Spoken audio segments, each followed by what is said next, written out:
श्री राधे। आइए श्रीमद् भागवत के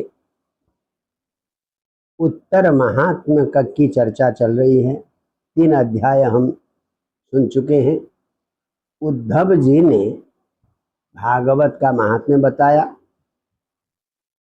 और जब महात्म्य बताया तो चतुर्थ अध्याय में ऋषि सुत जी से पूछते हैं कि भागवत में और भगवान में क्या अंतर है? तो भागवत का लक्षण क्या है और भगवान का लक्षण क्या है, दोनों में क्या अंतर है?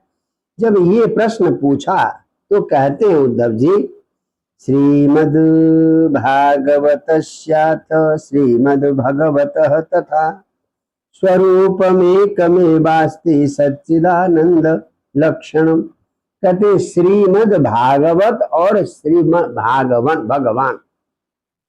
भगवान और भागवत का लक्षण एक ही है। बोले क्या लक्षण है? सच्चित आनंद लक्षणम। द्वयोः लक्षणम एकमेव, दोनों का लक्षण एक है, सत चित और आनंद। तो श्रीमद् भागवत भी सत है, अविनाशी है, चित स्वरूप है, आनंद स्वरूप है। उसी प्रकार से भगवान भी सतचित और आनंद है। श्री कृष्ण सक्त भक्तानां तन्माधुर्य प्रकाशकम समुद्रिमति यद वाक्यम तदहि भागवतम। कि भागवत क्या है? कहते श्री कृष्ण सक्त भक्तानां, जो भगवान श्री कृष्ण के प्रति समर्पित भक्त हैं, उन समर्पित भक्तों के लिए तन माधुर्य प्रकाशकम, भगवान की मधुरता का प्रकाशन करने वाला। जो भगवान के भक्त हैं, भक्तों के सामने भगवान के माधुर्य का प्रकाशन करने वाला जो भी वाक्य है, समुद्रिमति, जिस वाक्य से भगवान की माधुर्यता प्रकट होती है, माधुर्य का दर्शन होता है, तभी भागवतम। यानी भक्तों के हृदय में भगवत का माधुर्य, भगवान का माधुर्य प्रकट करने वाला वाक्य यही भागवत है। तो ज्ञान विज्ञान भक्त्यंग चतुष्टय परम वच माया मर्दन दक्षम च तभी भागवतम च। कहते हैं तीसरा लक्षण ज्ञान विज्ञान भक्ति और अंग चतुष्टयम। यानी जहां पर ज्ञान हो, विज्ञान हो, भक्ति हो, ज्ञान विज्ञान और भक्ति, ज्ञान वैराग्य और भक्ति हो, और अंग चतुष्टयम, ये 4 अंग होते हैं। अधिकारी, विषय, संबंध और प्रयोजन। ये लंबा विषय है। तो जहां पर भागवत का पढ़ने का अधिकारी क्या, कौन है, भागवत में विषय क्या है, भागवत के साथ अन्य ग्रंथों का संबंध क्या है, भागवत सुनने से होता क्या है, तो ये अधिकारी, विषय और संबंध का से युक्त ऐसा जो ग्रंथ है भागवत, माया मर्दन दक्ष, भगवान की माया को मर्दित करने में जो कुशल है, भगवान की माया के बस में भक्त इसलिए नहीं आते, तो माया को समाप्त करने में जो समर्थ है उसी को भागवत कहते हैं।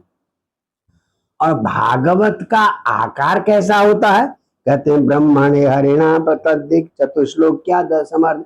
वही भागवत ब्रह्मा को भगवान श्री हरि ने 4 श्लोकों में बताया था। परंतु अब कलियुग में मित बुद्धि नाम, बहुत कम बुद्धि वाले मनुष्य हैं, इसलिए उनके हित के लिए व्यास ने 18,000 श्लोकों से श्रीमद् भागवत की रचना की। और कली ग्राह गृहीता नाम सएव परमा, तो कली रूपी ग्राह ने पकड़ रखा है। जैसे ग्राह किसी को पकड़ ले, उसी प्रकार से कली रूपी ग्राह ने पकड़ रखा है। ऐसे मनुष्यों के लिए एकमात्र अगर आश्रय कोई है उस ग्राह के मुंह से निकलने का, वो है श्रीमद् भागवत। तो इस प्रकार से भगवान और भागवत में अभेद संबंध दिखाने के बाद कहते हैं भागवत कथा के श्रोता के विषय में भी कहते हैं। कहते श्रोता कुछ तो उच्च श्रेणी के श्रोता होते हैं और कुछ निम्न श्रेणी के श्रोता होते हैं। उच्च श्रेणी के श्रोताओं को प्रवर श्रोता कहा है और निम्न श्रेणी के श्रोताओं को अवर श्रोता कहा है। तो देखिए प्रवर श्रोता कौन है, तो यहाँ पर प्रवरा अवरास्येति श्रोतारो द्विविधा मता। कुछ श्रेष्ठ प्रकार के श्रोता होते हैं, अच्छे श्रोता होते हैं, कुछ निम्न कोटि के श्रोता होते हैं। दो प्रकार के श्रोता है। प्रवर श्रोता कौन कौन से हैं, कहते हैं हंस शुक मीनादय। चातक हंस शुक और मीन चार प्रकार के, मुख्य रूप से उत्तम कोटि के श्रोता चार प्रकार के होते हैं। अब देखिए चातक श्रोता किसे कहते हैं। चातक पक्षी आपने देखा होगा, वो नदी के किनारे रहता है पर नदी का जल पीता नहीं, वो केवल बादल का मेघ के द्वारा बरसाए हुए जल को ही पीता है, अन्य जल पीता नहीं। तो सचातको यथाम्भोदम उक्ते पार्थसी चातक।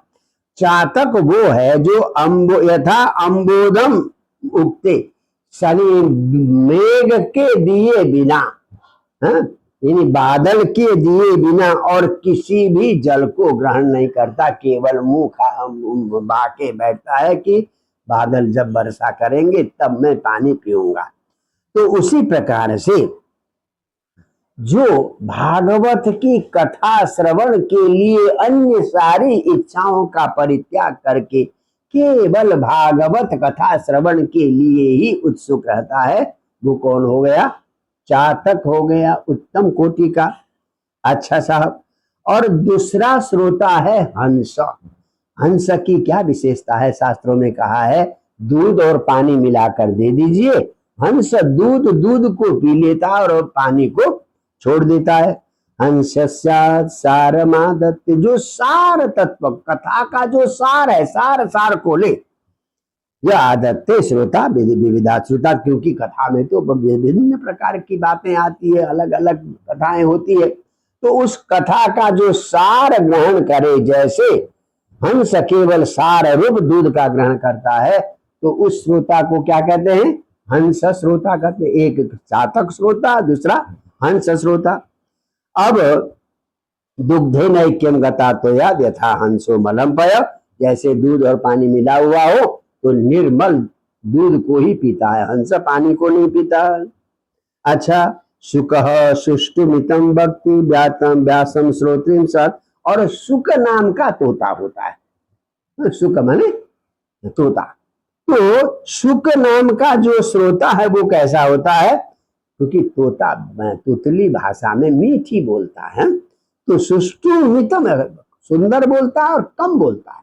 जो श्रोता कम बोले और सुंदर बोले, जो व्यासन श्रोत्री सहर्ष है, कथा सुनाने वाले व्यास को भी प्रसन्न करे और श्रोता वर्ग को भी प्रसन्न करे अपनी मीठी वाणी से कम बोलकर, तो उसको क्या कहेंगे, शुक नाम का क्या नाम है, श्रोता कहेंगे। जैसे पाठित सुको यद्वत शिक्षकम पार्श्वगानपि, यानी जैसे ढंग से ट्रेनिंग दिया हुआ तोता है, इतनी मीठी बात बोलता है, सुनने वालों को भी बड़ा अच्छा लगता है और ट्रेनिंग देने वाले को भी अच्छा लगता है।